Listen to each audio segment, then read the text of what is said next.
The morning sun over Dry Creek Ranch came up slow and golden, warming the old wooden fences and the tired heart of Thomas Reynolds. The land stretched out for miles and dry, stubborn, and scarred by drought.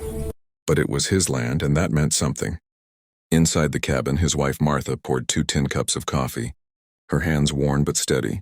They had weathered everything together, storms, debts, and long seasons where hope was harder to find than rain. Yet that morning, as she smiled and handed him his cup, she said what she always did before he stepped outside.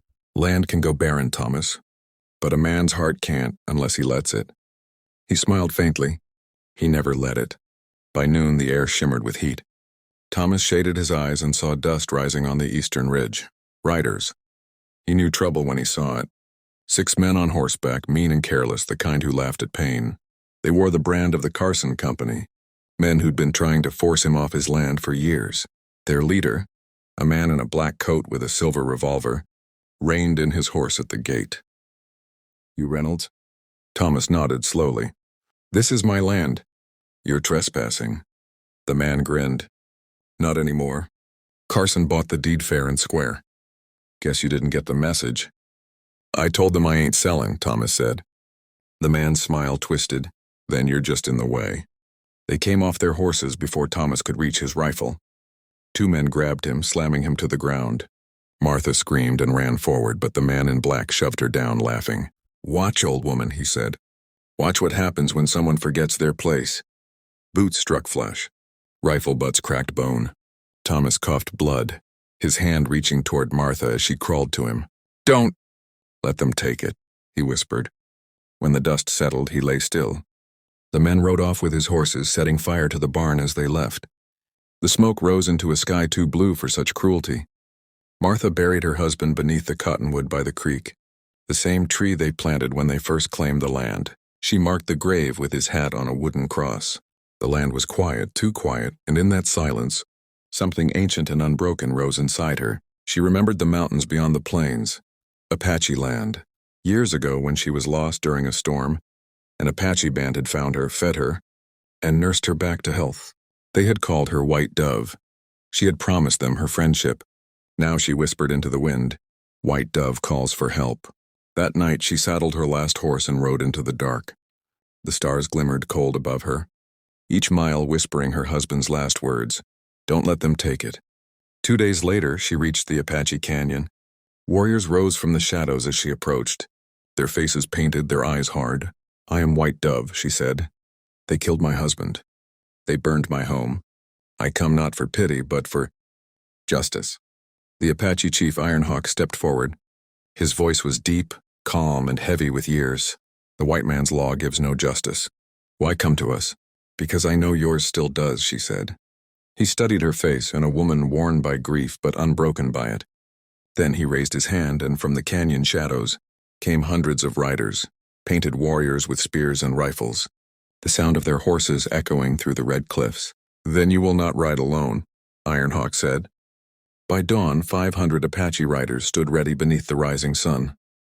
Martha rode at their front, her gray hair whipping in the wind, her husband's revolver at her side. She looked once toward the plains, the place where her life had ended, and where she would begin again. "For Thomas," she whispered, "ride." The thunder of hooves rolled across the land like a coming storm. Dust rose behind them, swallowing the sky. By midday, they reached the Carson Company ranch, a fortress of greed, with men patrolling and laughter echoing from the corrals. Martha halted her horse on a ridge overlooking it. Below she saw him, the man in black, laughing again like the devil never left him. "That one," she said to Ironhawk. "He was their leader."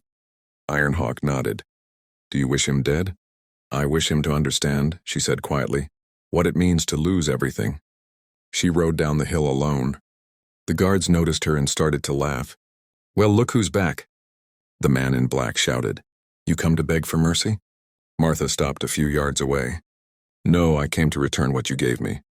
He tilted his head. "And what's that, old woman?" "Hell," she said. At her signal, the horizon behind her erupted. 500 Apache riders crested the ridge, a wave of dust and thunder, war cries splitting the sky. The ground shook. The laughter below turned to screams. The Carson men scrambled for their guns, but they were already surrounded. The Apache moved like wind and fire, their horses cutting through the yard, their spears flashing. Within minutes, it was over. The man in black dropped his pistol, stumbling backward. He fell to his knees in the dirt, eyes wide as Martha approached. "You remember this place?" she said. "Right here. You laughed while you broke a man's ribs. You thought no one would come for him." He swallowed hard. "Please. I didn't mean—" "Don't say please now," she said coldly. She raised her revolver but then stopped. Slowly, she handed it to Iron Hawk. "Justice belongs to more than one heart," she said. Iron Hawk looked down at the trembling man. "You beat an old man to take his land," he said.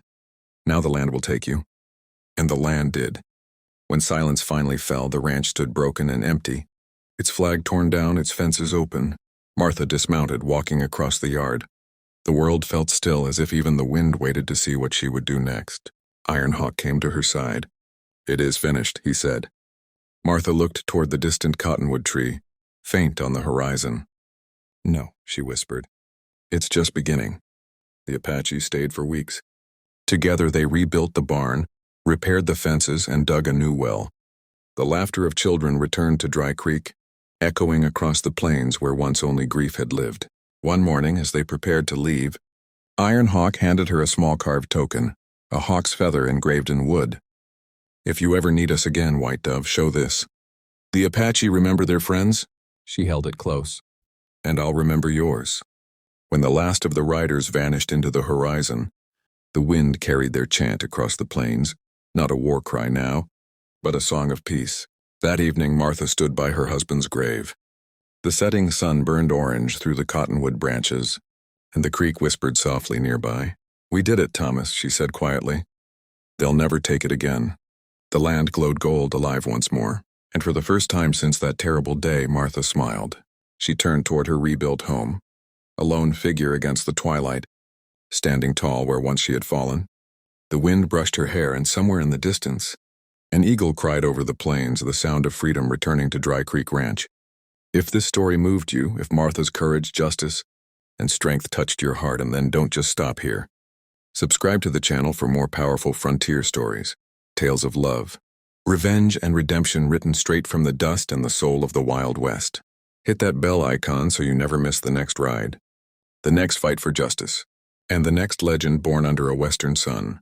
Because every story deserves to be heard, and every hero deserves to ride again.